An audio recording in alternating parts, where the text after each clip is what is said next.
This happened last month. I just got back from the Hadal zone, deep in the Mariana Trench. As a marine biologist, I thought I was prepared for anything. I spent weeks down there, hoping to make groundbreaking discoveries. When I returned to the lab, it felt cramped and cluttered. The salty air mixed with the scent of preserved specimens.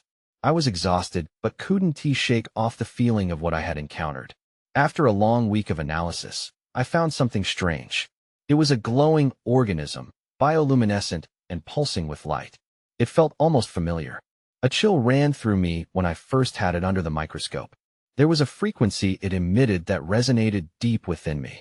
Despite the eeriness, I felt drawn to it. I couldn't ignore it, but then the nightmares started. They weren't just dreams, they felt too real. I saw dark shapes lurking beyond the light. I'd wake up sweating, the sound of waves crashing in my ears. My heart raced every time. I chalked it up to stress from the expedition. My colleagues grew worried. They watched me, whispering when they thought I couldn't hear. I caught snippets of their conversations about me, my odd behavior. One morning, I walked into the lab and froze. The whiteboard had a message, "Beware the depths." I didn't remember writing it. It sent a shiver down my spine. I looked over my shoulder. Nothing was there, but the feeling stayed. I tried to shake it off, but unease settled in. I pushed myself to conduct more experiments. I needed to understand if the organism was dangerous. I mixed samples, recorded results, and with each attempt, something weird occurred. The lights flickered, shadows danced at the edges of my vision. The room felt colder, like a thick layer of ice had settled in. I thought I had made a breakthrough. Yet, I was losing my grip on reality. I stared at my research and saw faces instead of numbers. Then came the day I turned around in the lab and shouted, "What do you want from me?" Silence greeted me. Panic coursed through me. The air felt heavy, almost suffocating. I didn't know if the organism was a threat or if it all lived in my head. Maybe it was feeding on my fear. I sat there, staring at my notes, feeling trapped. Then, I noticed another message on the board, clear as day. "We are waiting." It was written in bold letters. I felt my pulse quicken. I was scared, frozen in place. I turned my head, expecting to see something, anything. Nothing but the cluttered lab, dimly lit. I was caught between two worlds, one where I was a scientist, and one where nightmares unfolded. I didn't want to believe it, but deep down, I feared it was true. I had brought something back from the ocean, and now it lingered, watching and waiting. Would it ever let me go? Or was I already too far gone? The room felt colder, and as I glanced at the board again, I knew I couldn't escape whatever followed me. I couldn't shake off the feeling of dread. The room had become my prison, and the organism I had brought back my captor. I needed to focus, needed to push through the fear. I decided to review the recordings from my experiments. Maybe there was something I missed, some clue hidden beneath my mounting anxiety. I hit play on the video monitor. As the footage rolled, I watched myself working at the lab bench.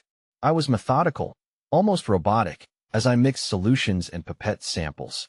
But then something strange happened. The lights began to flicker, just like I remembered. My eyes widened as I watched my own face contort with confusion. Suddenly, my head snapped to the left, as if something caught my attention. I leaned closer to the screen. My body was there, but my expression was different, almost entranced. What was happening? I whispered to myself, dread pooling in my stomach.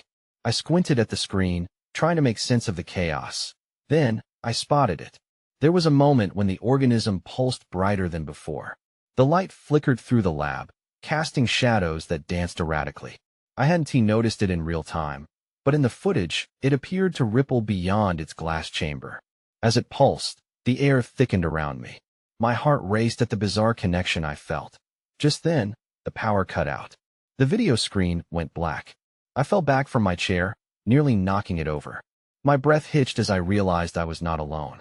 The lab felt alive, walls closing in like a tomb. How was it possible? I had turned off the lights. This was daylight. I got up and fumbled for my phone, desperate for some source of light.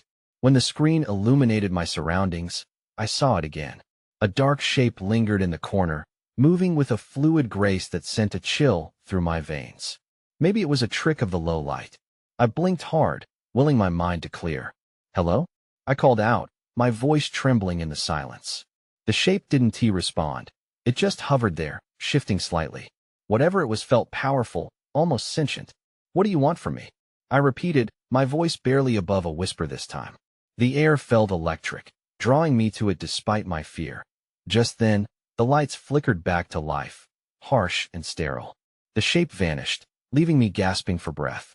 I scanned the room, but everything looked normal. The only reminder of my encounter was the cold sweat running down my back that I hesitated, but my eyes were drawn back to the whiteboard. The words there pulsed in my mind, "We are waiting." Panic surged through me as realization struck. This thing, whatever it was, wasn't just a figment of my imagination. It was real, and it wanted me to understand something. I took a shaky step back, my gut feeling alive with fear. I needed answers, fast. But as I turned to grab my notes, I heard a whisper, faint but clear. "Come find us." I froze. The implication was unsettling. I couldn't wait any longer. I had to go back to the depths, to where it all began. That thought scared me more than anything. But if I wanted to reclaim my life, there was no other choice. The next morning, I gathered my gear and made my way back to the lab. The sun hung low in the sky, casting long shadows that seemed to stretch out toward me, pulling me closer to my own fears. I tried to shake off the unease, but it coiled in my stomach like a snake. Entering the lab felt different. The air was thick, charged with something I couldn't identify. I approached the containment unit where the organism lay, its glass surface smudged but unmistakably intact. I couldn't help but wonder what it wanted, how it had reached out to me in that moment. As I prepped my instruments, my hands trembled. I had spent countless hours studying this creature, but now it felt like I was the one being studied. The whiteboard still bore the haunting message, "We are waiting." I took a deep breath, steeling myself. I needed to investigate further. I opened my notebook, flipping through the pages filled with equations and sketches. One particular drawing caught my attention.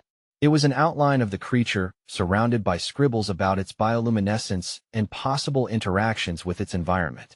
I had noted an increase in light emission during specific stimuli. Could there be a connection to its recent flickers? But no, I needed real evidence. I decided to replicate my experiments with a direct focus on the pulsing light. I set up the observation equipment, lining up sensors and cameras to capture every detail. If this thing could communicate, perhaps I could provoke a response.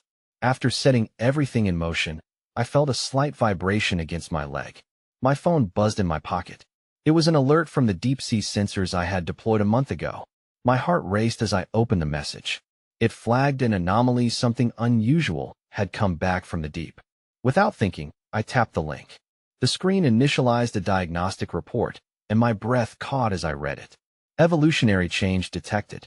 A spike, twice as large as any prior readings. My mind reeled. What had I brought back? Suddenly, a chill swept through the room. The lights flickered again, the familiar unsettling pulse filling the air. I looked around, but nothing was there. Then, without warning, the containment unit began to hum, a low, rhythmic sound that vibrated beneath my feet. I stepped back, heart pounding. I had expected results, but this felt like an escalation. Whatever I had unleashed wasn't satisfied with silence or shadows.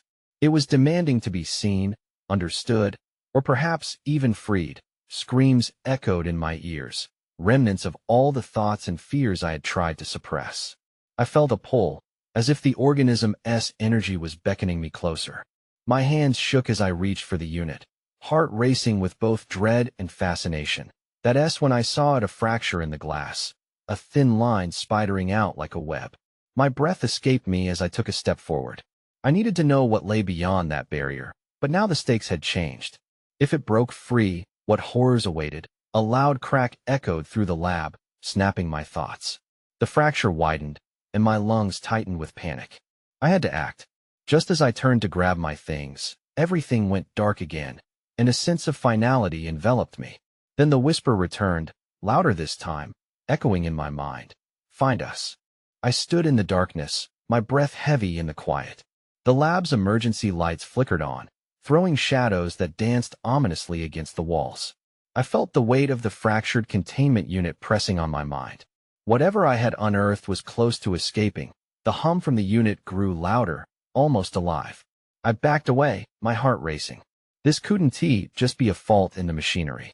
It felt sentient, as if it was responding to my fear. The whisper in my mind morphed into a cacophony of voices, overlapping and incoherent. but a single thread pulled through. Find us. What did it mean? Was there more?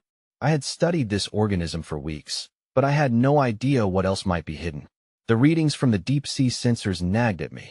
What if there were others like it down there? Other life forms reacting to whatever presence I had disturbed. Driven by curiosity and dread, I approached the containment unit slowly. The fracture glowed faintly, pulsing in rhythm with the hum. I peered closer.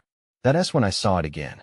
The light flickered more intensely, as if trying to break free from the glass prison that held it. I grabbed a nearby tool, a small crowbar I used for emergencies, my fingers trembling. If the glass shattered, I needed to be ready to act. But I hesitated. What if it didn't want to be free? What if it just wanted to be heard? Find us. The words echoed in my mind again, but this time, I felt a shift. The hum turned melodic, weaving through my thoughts, making the air feel denser. I could feel it pulling at my consciousness. With a quick decision, I turned my attention to the lab's monitoring equipment. I needed to map out everything about this creature, and fast. I activated the interface, urging the sensors to focus on the organism's light emissions. If it had signals to share, I would capture them. As the readings streamed in, my breath hitched. The frequency wasn't random. There was a pattern.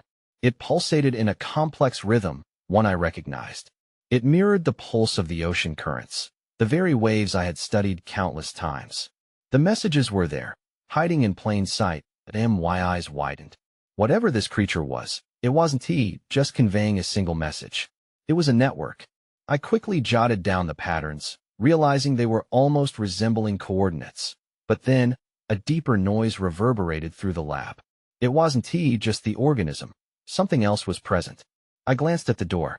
I hadn't locked it when I came in. The thought of someone or something entering made my heart race again. I grabbed a flashlight from the counter, holding it in one hand while I scrolled back through the readings with the other. The pattern was unmistakable. It was a call, not just a plea. It felt like an invitation. Find us echoed stronger now. I had to decide, did I dare follow it? The consequences were growing heavier, and the unknown pressed closer like an unwelcome foe. As I gathered my courage, my phone buzzed in my pocket again, the sound cutting through the tension. I hastily pulled it out. A new alert flashed across the screen. Unidentified movement detected near previous sampling zone. My stomach dropped. Whatever had surfaced was moving, and I was being called to answer. Someone, or something, wanted me to find them. The noise at the door grew louder, an unsettling shuffle that made my pulse quicken. I aimed the flashlight toward the sound. Hello? Who's there?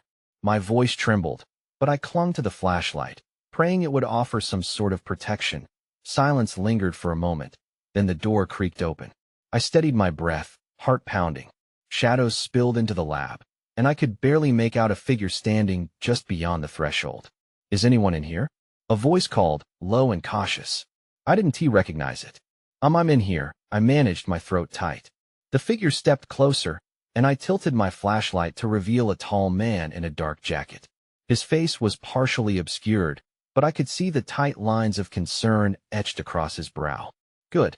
I got your alert, he replied, glancing nervously at the containment unit.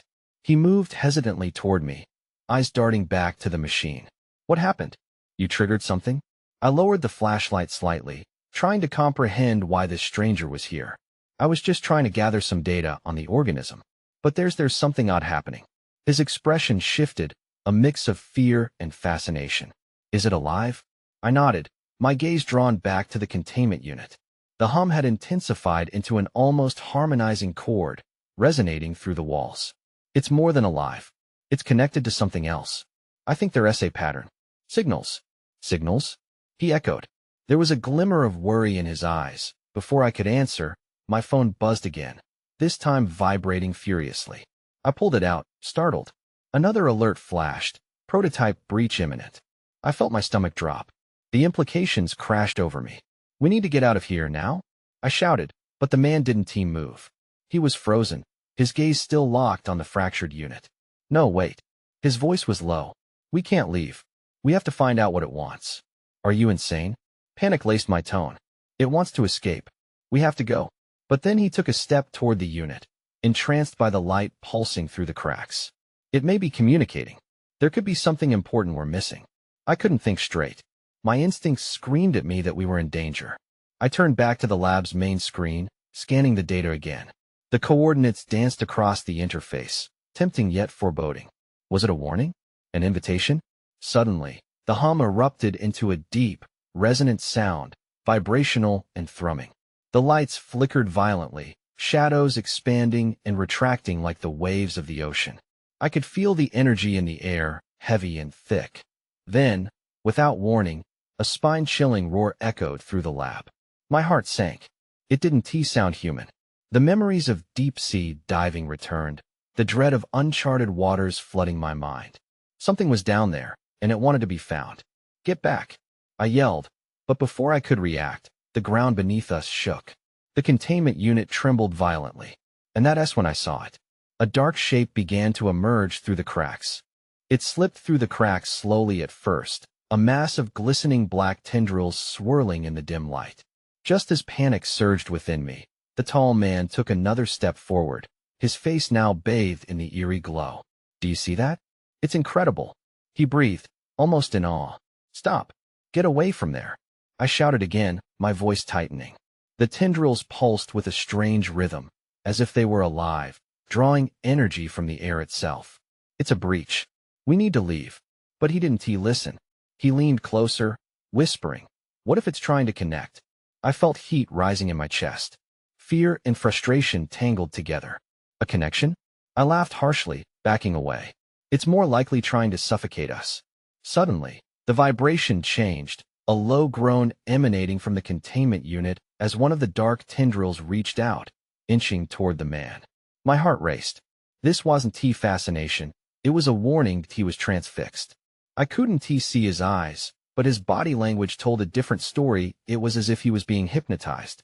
This is a breakthrough, don't you see? He murmured, oblivious to the looming danger. Just then, a bright surge of light shot from the containment unit, momentarily blinding me. I shielded my eyes with my arm. When I lowered it, I gasped. The shape had transformed, no longer just tendrils, but a form something more defined, large, powerful. What is that? I whispered, my throat dry. The creature loomed, shifting with liquid grace. It was adorned with iridescent scales that shimmered under the lab lights, but its many eyes stared right through me, unblinking and deep as the ocean itself. Each one seemed to hold a universe, urging me to understand. What have you done? I snapped, but the man continued to stare, unmoved by the chaos brewing around us. I couldn't afford to lose him too. We have to go now? I grabbed his arm and shook it, finally breaking his trance. You have to listen to me. That moment of distraction was all it needed. A second later, the creature lunged forward, its immense form breaking free from the remains of what had held it captive. I stumbled backward as a wave of energy swept through the lab, shaking the floor beneath us. Then, everything went dark. The hum of machinery vanished, leaving behind a suffocating silence. I could barely breathe, my heart racing faster than I thought possible. Above me, red emergency lights blinked sporadically, casting an ominous glow through the darkness. Did you see? The man asked, his voice disoriented. What was it? I don't know, I whispered, fear crawling back up my spine. But we need to hide. A sudden crash echoed through the shadows. The creature was free, and it didn't just want to communicate. It was hunting for us now. As I backed away, I felt something cold brush against my leg. There was no time to scream. The cold sensation at my leg solidified into a harsh reality. Something unwanted was there. I jumped back, heart pounding, and frantically scanned the floor around me. The shadowy shape began to take form as it slithered in the dim emergency lights, and I realized it was just a piece of the equipment, a tangle of wires. But my relief was short-lived, shattered by another crash echoing through the lab. Where do we go? The man cried, his voice now filled with panic. I grabbed his arm, my grip tightening. We have to find a way out. This whole place is a trap now. We headed toward the nearest door, the metal heavy against my hand. I could feel the vibration of the creature's movements through the floor, a constant reminder that time was short. As we reached the door, I pushed it open only to find a dark corridor stretching out before us. Nothing was where it should be. Lights flickered sporadically, casting shadows that danced like specters along the walls. The air felt thick and oppressive, as if the creature's presence had changed its very nature. I hesitated, but the sound of something crashing again behind us forced me to step inside. We moved cautiously, keeping to the edges of the room. The stench of chemicals mixed with something far more organic filled my nose, twisting my stomach into knots. "We have to find the emergency exit," I said, trying to stay calm. "Is it safe?" he asked, eyes darting around. "We don't have another option." I started down the corridor, trying to ignore the gnawing dread that pulsed with every step. Each creak of the floorboard sent shivers down my spine. Every shadow felt alive as we advanced. I suddenly noticed an open door. The light spilling out was different. It looked stable, almost inviting. I glanced back at the man, who seemed on the verge of losing his grip on reality. "This way," I urged, steering him toward it. Just as I crossed the doorway, I felt an energy surge behind me. The creature had found its path. My instincts kicked in. "Run," I shouted, and we sprinted into the room. It was an observation bay, filled with screens showing live feeds from the lab, now distorted and chaotic. The screens crackled in and out of life, showing flashes of the creature's form, its multiple eyes scanning, searching. There was a console in the middle of the room. "The controls," I said, rushing toward it. "Maybe we could lock it down." But the screens went dark. One by one, the realization dawned on me. Without power, we were trapped. And then behind me, I heard the sound of a low, guttural growl. The creature was close. "Turn on the emergency lights," I yelled, scrambling at the console. I could hear its breath now, heavy and close, filled with an unmistakable hunger. Please work."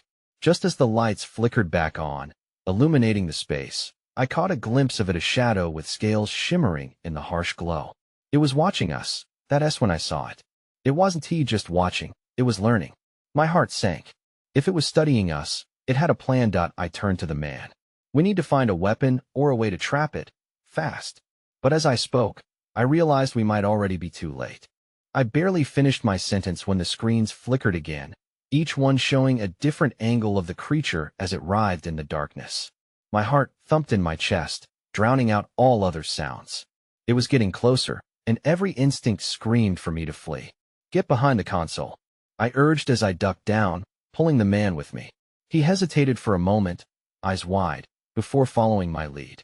From our hiding spot, I could see the creature's silhouette inching forward, its massive form blocking the flickering lights. The growls grew louder, more guttural, almost mocking us. I tried to think. We needed information, anything that might give us an upper hand. I spotted a series of monitors still buzzing faintly. Some were flickering with still images, strange, bulbous creatures swimming in darkness, colors that shouldn't exist in regular light. My pulse quickened. These were samples from the depths, but they showed something worse. The creature was evolving, possibly feeding on the very horrors we had witnessed. We were mere prey now. "What is that thing?" the man whispered, his voice trembling. "I don't know, but it's not alone. Those images, they're proof." Another crash echoed, shaking the room, but the creature paused, sniffing the air. I held my breath, feeling time stretch thin around me. We needed to distract it, something to give us a chance to slip away or find a weapon. "Over there," I pointed with a shaking finger. At the far side of the observation bay, I noticed a heavy metal storage cabinet. We could use it to block the door or even as a barrier. "Help me push that." The man nodded, though fear clouded his eyes. Together, we crawled toward the cabinet. Quiet as we could manage, we nudged it slowly. My muscles strained under the weight, but we pushed it with every ounce of adrenaline flooding through us. The creature let out a low rumble. It had caught our scent again, its attention shifting back to us. It wasn't just hungry, it was furious. I could see it moving toward us, the scales glistening under the emergency lights, ready to strike.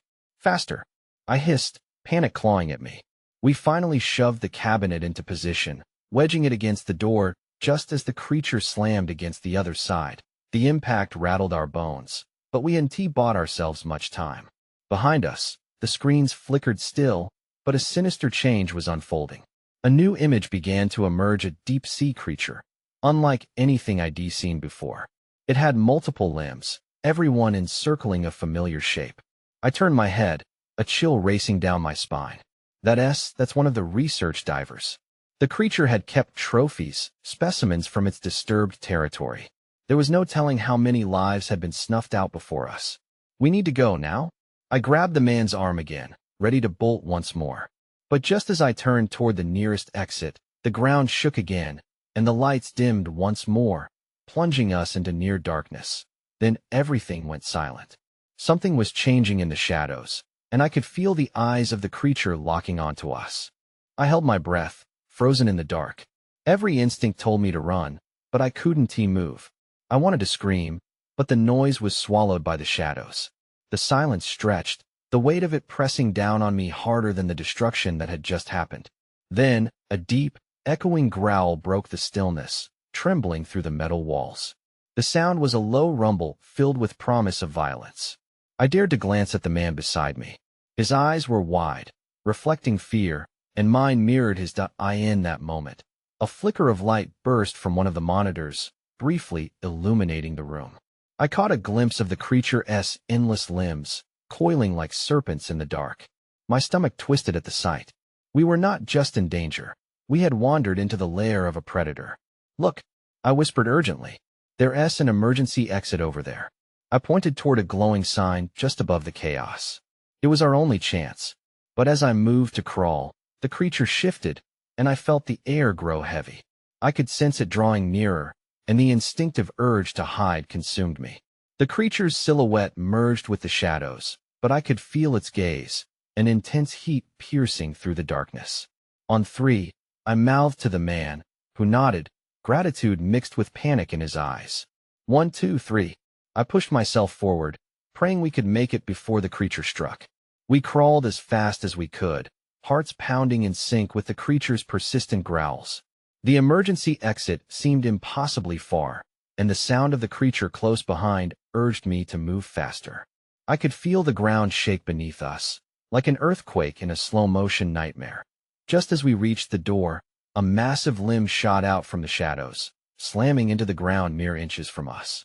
I screamed, adrenaline flooding my veins. Without thinking, I grabbed the door handle and yanked, praying it would open.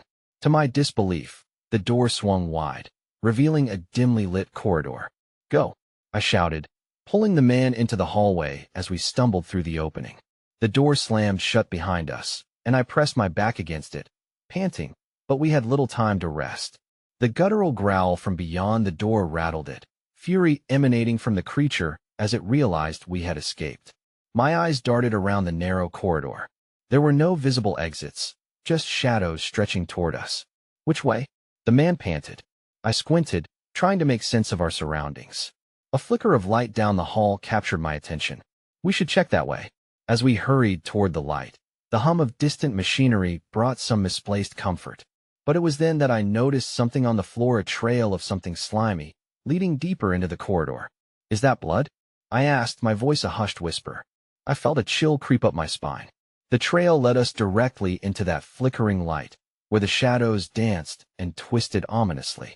Just as caution threatened to take over, I heard a voice echo from the depths. "Help, please, someone help." I exchanged a concerned glance with the man. Whoever was calling out could be in danger, or worse, an unwitting bait for the creature lurking behind us. In that moment, fear sharpened into urgency. We had to decide, investigate the source of the voice or escape further down the corridor. Before I could voice my thoughts, the walls trembled once more, and the growl echoed again. It was clear we were running out of time. I could feel every heartbeat thundering against my ribs as the darkness loomed around us. The creature's growls vibrated through the corridor, a menacing reminder that we were being hunted. I glanced back at the man. A fleeting thought flickered in my mind about whether he could keep up with me, or if in my next moment of indecision, we would both pay the price for my hesitation. "Forget the voice," I blurted out, desperation driving my tone. "We need to find the exit. Now." But there was something haunting about that plea, the way it resonated through the air, melodic, yet soaked in terror. And even as I screamed my own warning, glimpses of shadows curled around us, making me doubt my instincts. "No, wait," he interjected, positioning himself again to get a better handle on the situation. "It could be someone trapped. We can't leave them." I shook my head vigorously. "We can't take that risk. We don't know what's waiting for us."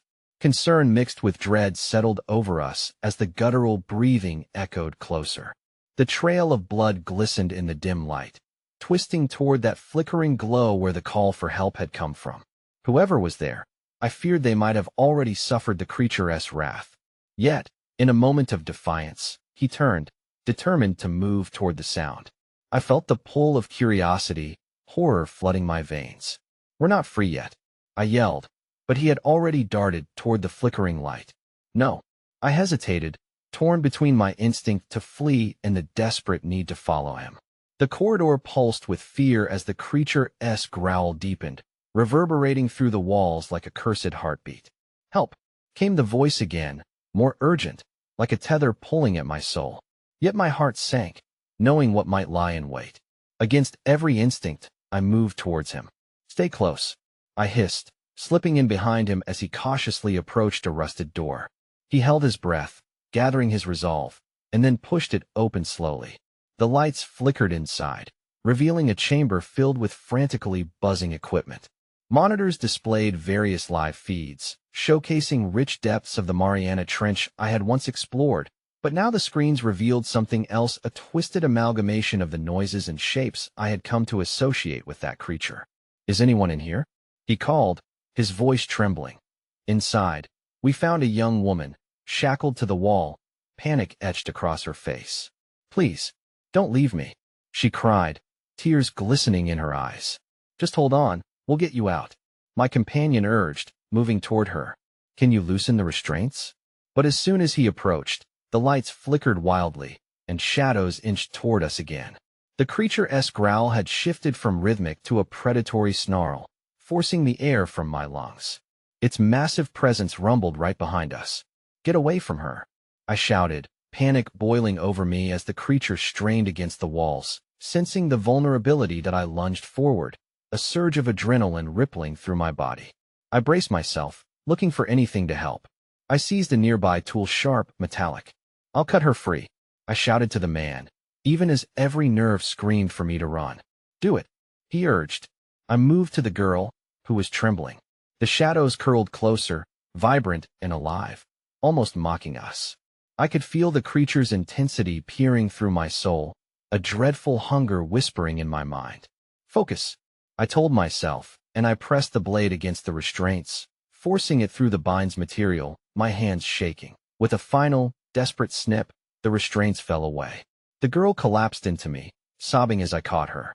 "Run," I shouted, guiding her away from the door, but the debris fell, heavy, and the darkness behind us stirred like a living thing. The guttural roar escaped the creature's throat, mingling with our rapid gasps as I ushered them both toward the exit. "Go," I urged, pushing them ahead, my heart thundering. I could feel the pulse of that deep-sea thing slithering through the echoes of my mind, but I had to get us out. We couldn't be its prey. Just as we reached the corridor, the ground shook violently, and the door behind us shattered, sending splinters flying. I barely had time to react as the shadows erupted, the creature bursting through the remnants like a dark torrent, limbs writhing that it was now or never. "Keep running," I yelled, shoving the girl ahead, urging the man, too. We dashed through the corridor like the wind, the shadows chasing us down, reverberating screams of all my fears bouncing off the walls. There was no time for logic or rationale, now the very essence of survival kicked in. My heart echoed with the thumping of chaos as we bolted toward the emergency exit, feet pounding against the floor. Just as my breath strained and the darkness crept closer, I flung myself toward the glowing emergency door, urging it open with all I could muster. As the door swung wide, we tumbled out of the lab, breathless and defeated but alive. Behind us, the shadows seemed to shrink and pull away as I slammed the door shut. But I could still hear it deep, menacing growls resonating in the distance. As the dust of adrenaline began to settle, we stood there, panting and wide-eyed under the flickering light. But nothing could be the same after this. I stole a glance back toward the door, the creature still lurking somewhere in the darkness. Free, but not without a mark of shadow haunting the edge of my vision. Who or what had we encountered? As we exchanged glances, questions surged in my mind. Was it real? Had it merely been a guardian of the depths? Would it ever stop waiting for me? Those thoughts would haunt the corners of my mind long after we escaped my newfound companions and I stumbled away, uncertain. We were alive, yes, but I would never forget what we had unleashed. Will it come back? The girl asked, her voice shaking that I didn't have an answer. Maybe deep down, I wasn't ready to accept that we had only scratched the surface of something ancient and powerful. The uncertainty loomed over me, a darkness that came not just from the creature, but from knowing how fragile our understanding of the ocean and the secrets it harbored truly was. That I moved to a different city after that. Sometimes I wonder about that creature, dwelling in the shadows of my memory. I still think of the girl, and the faint whispers that may still linger just below the waves, the reminder that there are things best left undiscovered. But mostly I try not to think about it.